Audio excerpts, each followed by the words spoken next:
So me and my sidekick Mackenzie are going to introduce Sally Johnson's filly to the umbrella. How are we going to go about that? Well, Mackenzie, first I want you to hold that lead rope about 3 feet from his head, or from her head. So left and right, back her up, left and right. There you go. There you go.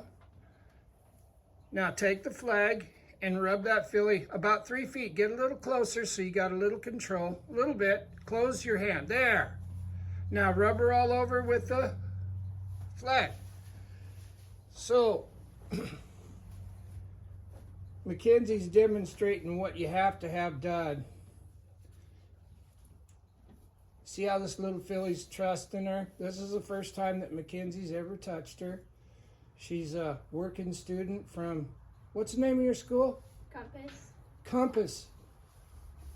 The Compass School. And she's got to have 20 hours. And so she's out here spending 20 hours, and I just put her to work.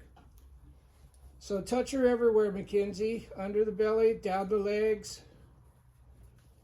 Okay. Now that looks pretty good. Rub her butt. There. Now, since we can do that, the theory is we should be able to do the same thing with an umbrella or with a chicken or the neighbor kid or anything that we want. So I'm going to let Mackenzie step around behind the counter, and if you don't have these little horses trusting you, why would you do stuff to them that scares them?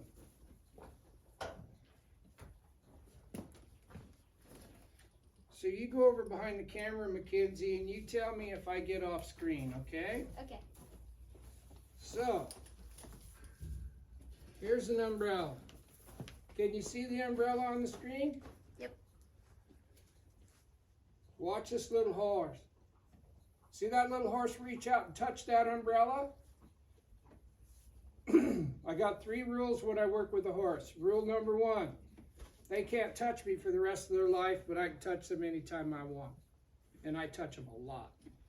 Rule number 2, they're not allowed to dictate direction or speed. We don't have fancy speed control, but we've got left and right, forward, backward. And rule number 3, never chase their face. And that rule plays into this. She's never seen an umbrella before, but you see her come over to that umbrella before I touched her with it? If she'd have been looking away from that umbrella,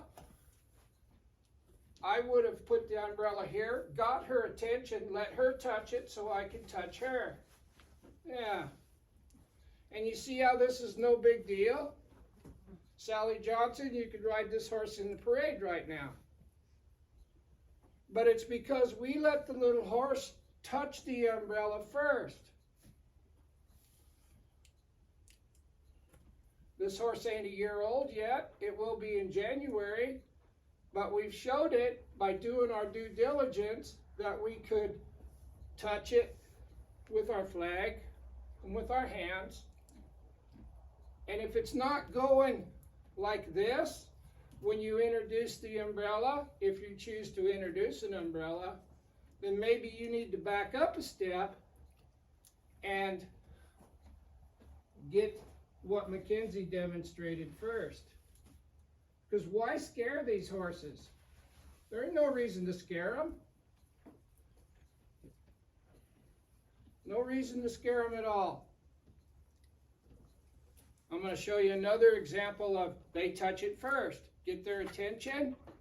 There, the umbrella's there. She's looking away.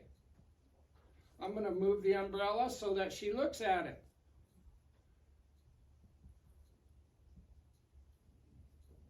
We'll wait for her. There, she looked at it. She touched it so I can pet her with it. If she says, hey boss, that's kind of a weird thing, but I'm with you and I ain't afraid. That's how you introduce a weird obstacle to a horse. You don't attack them. You don't chase them. until they have a heart attack or a stroke and run out of air and can't move. You let their idea and your idea become the same. And you do that by asking first. Just a thought. But if it's more Western than this, you're going way too fast. This is the first day that she's ever seen an umbrella. And I think it went okay. And it's because of Mackenzie and all her hard work. Hit the red button, that's good enough.